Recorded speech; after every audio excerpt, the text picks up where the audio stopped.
Bismillah. Assalamu alaikum. Hurmatly görüşçüler.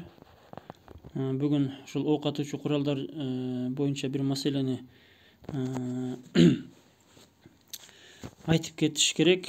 Бул маселени мен 2 жылдан бери айтам деп, чагылдырам деп жүргөм. Акыры сааты чыкты. 2017 жылы Уголовный кодекс, жазык кодекси толугу менен алмашкан. Ошондо ok атуучу куралдарга байланыштуу беренелер да алмашкан, анан жазалар да алмашкан да. 2 жыл мурун ошол бир таанышыбыздын үйүнөн эски Союздан калган мынтыгы ушундай чыгып калып, милиция кызматкерлери аны аныкташып, анан кылмыш иш катталып, сотко чейин ашып, анан айып пулдар өтө бир нече кескин түрдө көбөйүп кеткен экен. Мурунку кодекс боюнча 10 миңден 50 миңге чейин айып пул болсо, анан бир 5 жылга чейин эркинен ажыратылган болсо, эркиндигинен. Акыркы жазык кодексинде ал жерде суммалар көбөйгөн экен да. Ошол 253 беренеде ошол эгер үйдө бир курал болсо, оружие, куралдын түрлөрү бар, ар кандай болот. Ошо травматикалык куралдар болот. Сайы жок деп коет, анан сайы бар деп коет. Ошондой куралдар аныкталса, же октору аныкталса, же болсо башкача бир калашников, граната, же болсо башка бир кандай гана бир куралдар үйдө чыкпасын, айып пулдар кескин түрдө көбөйгөн экен да. Анан ошол 2019 жылы ушул сыяктуу бул мыйзамды билбегендер көп. Анан элдер көбүнчө ошол куралдарын аяшып же документтештирбей жүрө беришет да. Жаңылар кымбат депчи. Бир 10 миң, 20 миң акчасын аяшат дагы жаңысын алыштан. Анан бияктан ири сумма айып пулга кириптер болуп калса, анда өзүн актабай калат да. Анан ошого ушул беренени биз кененирээк айтып кетели дегенбиз. Ошол айткандай эле мурунку жазык кодексинде айып пулдар ошол куралдар үйүндөн чыгпаса 10 миңден 50 миңге чейин болсо, азыр болсо суммасы 300 миңге чейин чыгып кеткен. Ошол 200 жазык кодексинин 253 беренесинде жазылып турат, ошол куралдар, октарларды мыйзамсыз жүгүртүү. Бул деген ok атуучу куралдарды же болсо ок дарыларын үйүңүздө сактасаңыз, же болсо көтөрүп жүргөн болсоңуз, же болсо ташып аткан болсоңуз, сатып аткан болсоңуз да, мисалы үчүн, же жасасаңыз, мисалы үчүн, анда эгер ал сайы жок болсо дейт, мисалы сайсыз курал болсо, же травматикалык ошол куралдар болсо дейт, аларды мыйзамсыз сатып алып жүрүү дейт, сактаса дейт, 220 миңден 260 миңге чейин айып пул салынат экен, же болбосо 2,5 жылга чейин эркиндигинен ажыратылат.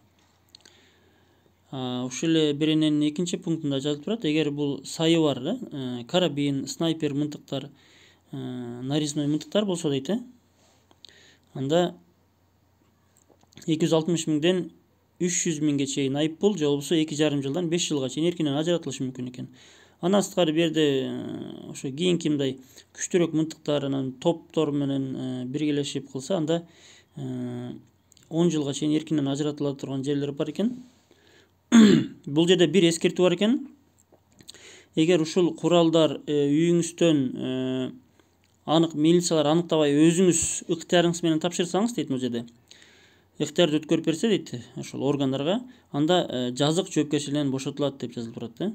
Өзүңүз атайын өзүңүз кабар берип, өзүңүздүн каалооңуз менен тапшырсаңыз, анда жоопкерчиликтерден бошотулат экен. Ошого биз ушу куралдардын түрлөрү боюнча анан бир аз түшүндүрүп кетели дегенбиз да. Эми көрдүңүздөр да, бир айып пулдар өтө чоң суммада да. Негизи өзү мынтыктар, куралдар арзан эле турат да. Куралды жаңысын сатып алган эле ал эскисин ыргытып, же болсо милицияга тапшырып жаңысын алган эле жакшы да. Андан сырткары ошол эле жазык кодексинин 254 беренесинде куралдарды мыйзамсыз даярдоо, үйдө бирөө курал даярдаса, андан сырткары могу куралды сактоо, уруксаты бар куралыңызды сактоонун туура эмес эрежени бузуу сактасаңыз, же болбосо куралды сактоо боюнча милдеттерди талаптагыдай эмес аткарсаңыз, же болбосо атуучу куралды бирөөнүн атуучу куралын уурдап, же болсо колунан жулуп алсаңыз, анда дагы атайын ушу жазалар каралган экен. Эми ок атуучу куралдардын түрлөрүн айтып кетсек, ок атуучу куралдар сайсыз, орусча гладкоствольный, буга сөзсүз уруксат алынат. Сайлуу, нарезной деп коет, же карабин деп коет. Буга да уруксат алынат. Травматикалык, буга да уруксат алынат. Анан пневматикалык уруксат алынбайт. Ошол биз билген ошол 4 ок атуучу куралдардын түрлөрүн билебиз. Анан ошол куралдарды кандай максаттарга жарандар алышат? Көбүнчө ошол коргонуу максатында же болбосо мергенчилик кылуу максатында сатып алышат жана үйлөрүндө сакташат. Эми сайы жок мынтыктар, куралдар төмөндөгүдөй сүрөттө болот. Булар көбүнчө жанагы гладкоствольный деп коет орусча, ошол огу ушундай болот. Эски Союздан калган үйлөрүндө, көп адамдардын үйлөрүндө бар, көбүнчө ошо айылдарда мал менен алектенгендерде болот. Аталарынан, чоң аталарынан калган эски 30-40, 50 жылдагы мынтыктар болот да. Ошолор дагы ок атуучу куралга кирет. Көбүнчө эле Союздан калган мынтыктардын көбүндө эле кыргыздарда уруксат кагаздар жок, көбүнчө эле үйлөрүндө сактап жүрө берет. Ушул дагы сайсыз ок атуучу куралдарга кирет. Ушул горизонтальный, вертикальный, 5 атар, 2 атар ушундай болуп бөлүнөт. Анан аңчылыкка колдонушат, ушу көбүнчө бизде аңчылыкка. Сайсыз ок атуучу куралдардын октору төмөндөгүдөй ушундай көрүнүштө болот да. Эгер айырмасын билбегендер болсо, ошо огунан эле билип койсо болот. Сайсыз менен сайы бардын немеси, ушу немеси уруксат кагазын алуу мөөнөтү дагы, жазасы дагы бир аз айырмасы бар экен, ошого айырмасын билип алса жакшы да. Бул сайы бар мынтыктардын, куралдардын көрүнүшү ушундай болот. Нарезной оружие деп коет. Мынакей мантикрис ошого кирет, мисалы үчүн, мынагы снайпер мынтыктары кирет. Анан мынагы вепер, тигр, СКС ушундай болот. Анан сайы бар куралдардын ичи, стволдун ичи ушундай сайы барлар, нарездери болот да. Ок атылганда тегеренип учат. Анан огу да башкача болот. Октору төмөндөгүдөй болот. Булар айырмасы алыс учат. Кыйла эле алыс учат. 2 километрге чейин учкандары бар. Андан сырткары травматикалык куралдар бар. Буга дагы уруксат алынат. Бунда түрлөрү көп. Травматикалык куралдар ушу 15 миңден баштап 50 миң, 60 миңге чейин кете берет. Жанагы сайы бар мынтыктар болсо, алар 15 миңден жогору башталат. Сайы жоктор деле ошол 15тен жогору башталышат да, башталат баалары. Пневматикалык курал бар, бул эми мындай, буга сатып алуу, көтөрүү, сактоо үчүн эч кандай уруксат кагаз керек эмес. Булар 5 миң сомдон башталат. Эркин сатыкта. Пневматикалык куралдарга төмөндөгүлөр да кирет. Буларга да эч кандай уруксат алынбайт, бирок кээ бир күчтүүлөрү бар. Аларга уруксат алынат. Анан акыркы үлгүдөгү ушундай PCP винтовкалар да чыккан. Булар да пневматикалык куралдардын катарына кирет. Кээ бирин гана эске албаганда, жалпысынан буларга уруксат алынбайт. Булар кысылган аба менен атат. Эми ок атуучу куралды сактоого жана көтөрүүгө уруксат кагаз төмөндөгүдөй. Үлгүсүн көрүп койсоңуздар болот. Буну ошол ички иштер бөлүмдөрү берет. Буну ички иштер бөлүмдөрү арт жагы ар 3 жылда узартып турат. 5 жыл болгондон кийин беркинде сайы бар мынтык алууга уруксат берилет да. Бул эгер мергенчилик кылам дегендерге ушундай атайын мергенчилик уюмдарына ушундай мүчөгө туруп төлөмүн төлөп ушундай мүчөлүк билет алса болот. Мынакей ушундай. Андан сырткары акыркы жылдары ошол мергенчилерге атайын бир күбөлүк бекитилген мамлекет тарабынан. Ал ошол күбөлүктү дагы ушундай үлгүдө күбөлүк, мергенчилердин күбөлүгү. Эми биз ошол айыппулдар өтө ири суммада болуп кеткенден кийин биз кандай силерге сунуш беребиз? Эми салыштырып көрүңүздөр. Ошо Союз мезгилинен атаңыздан, чоң атаңыздан калган мынтык бар деңиз, ал деле жакшы атпашы мүмкүн, жакшы иштебеши мүмкүн. Аны сиз сатсаңыз 10 миңге сатасыз да. Же 10 миң, 15 миңге сатып аласыз. Көбүнчө ошол баада алынат да. Аны документтештириш бир аз убаракерчилиги бар. Эгер кармоо алса 260 миң, 300 миңге чейин айыппулу бар. Бирок жаңы алганыңыз арзан эле турат, 15 миң, 20 миң, 30 миңдерге бир жаңысын эле аласыз да. Эми караңыз, биз кандай сунуш берет элек?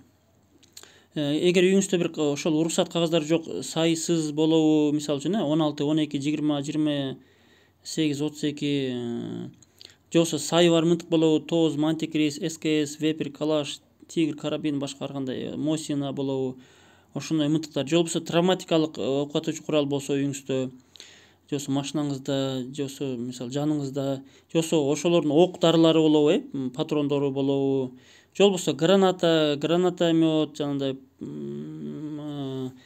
РПГ кандай гана бир куралдар болбосун, анан сиздер биздин сунуш берет элек тез арада ошол жергиликтүү райондук же шаардык ички иштер бөлүмүнө милицияга өзүңүз көтөрүп алып барып тапшырсаңыз болот. Же болбосо куралды ыктыярдуу тапшыруу жөнүндө 102 чалып туруп кабар берсеңиз болот, 32. Мындай учурда чалганыңызды жастырып алсаңыз жакшы болот. Же болбосо арыз жүзүндө биринчи милицияга барасыз да арыз жазасыз. Үйүмдө паландай маркадагы мынтык бар, ошону мен тапшырамын, үйдөн келип алып кетиңиздер деп арыз жазсаңыз да болот. Ошондо учурда өзүңүз ыктыярыңыз менен тапшырган же болбосо билдирген учурда сиз ошол жогоруда айтылган ири суммадагы айып пулдардан анан жазык жоопкерчиликтен бошотуласыз. Андан сырткары тапшырылган курал үчүн сизге мамлекет тарабынан акча каражат төлөнүп берилиши мүмкүн. Анын өлчөмү мисалы 3.000 4.000ден баштап ошол куралга жараша 5-10 миң 15 миңге чейин болушу мүмкүн. Ал өкмөт тарабынан бекитилген, кызыктыруу максатында болсо керек. Ал эми жаңы мынтыкты алам десеңиз, ок атуучу курал мыйзам чегинде сатып алам десеңиз, сактайм, көтөрүп жүрөм десеңиз, ошол уруксат кагаздарын алуунун жол жоболоосу тууралуу райондук же шаардык ички иштер бөлүмдөрүнө кайрылсаңыздар болот. Ал жерде көп деле кагаз эмес, оңой эле кагаздар болот. Ошол паспорттун көчүрмөсү, жашаган жеринен тактама, наркологиядан, психотерапевттен тактамалар, жинди эмес, наркоман эмес деген, соттолбогон деген тактама, кошуналардан түшүнүк кат алынат, ден соолугу жөнүндө тактама. Анан ушул бир 5-6 кагаздын ичинде тегерегинде эле болот. Анын топтошу оңой эле, көп деле каражат кетпейт. Мынтыктар деле ошол 15 миңден 30-40 миң тегерегинде турат. Түзүгүрөктөр 60 миңден жогору башталат. Кандай болгондо деле штрафка айып пулдун акчасынан 3-4 эсе арзан болуп атат да. Ошого үйүндө, кимдин үйүндө атасынан, чоң атасынан калган мынтык болсо, кандай гана мынтык болбосун, иштейби, иштебейби айырмасы жок. Ошол милиция кызматкерлери деле, оперлер деле алар жөн жүрбөйт, алар эртеби кечпи ал билинип калат. Ошол мынтыгыңыз кошунаңыз, таанышыңыз баары айтып берет. Өзү билбей, өзү каалабай турда айтып бериши мүмкүн, билинип калышы мүмкүн. Анан кокус аныкталып калса, ири суммадагы анан убарайгерчиликке адвокат жалдайсыз, сотко каттайсыз, анан штраф төлөйсүз мамлекетке, мынтыгыңызды да кайтарып бербейт. Мамлекетке аны алып коет да кийин жок кылып салат. Ошого эң жакшысы мынтыкты тапшырып эле койгон жакшы. Үйүңүздөгү мынтык ал эми 10 миң сомдук эле мынтык болгону. Ал эми уруксат кагаздар бүт бара, көп деле акча кетпейт да. Ошого биз сунуш кылат элек. Ушул мынтыкты тапшырып койгонуңуздар эле жакшы. Ушул 2 жыл мурун ушул маселени биз ошо видео кылабыз деп атып, ушул элдер билбей ушинтип айып пулдарга жыгылып жүрбөсүн. Өз араңдан көбүнчө эле мал менен алектенгендер ошо мынтыктарга кармашат да. Өз араңдан ошо 1 жылда көп болсо бир 50 миң 100 миң киреше көрсө, анан 2 жылдык кирешесинен ушинтип күйө отурбасын деп, ушул видеону жасайбыз деп акыры сааты келип ушул видеону жасадык. Ошол укканыңыздар үчүн, көңүл бурганыңыздан үчүн рахмат.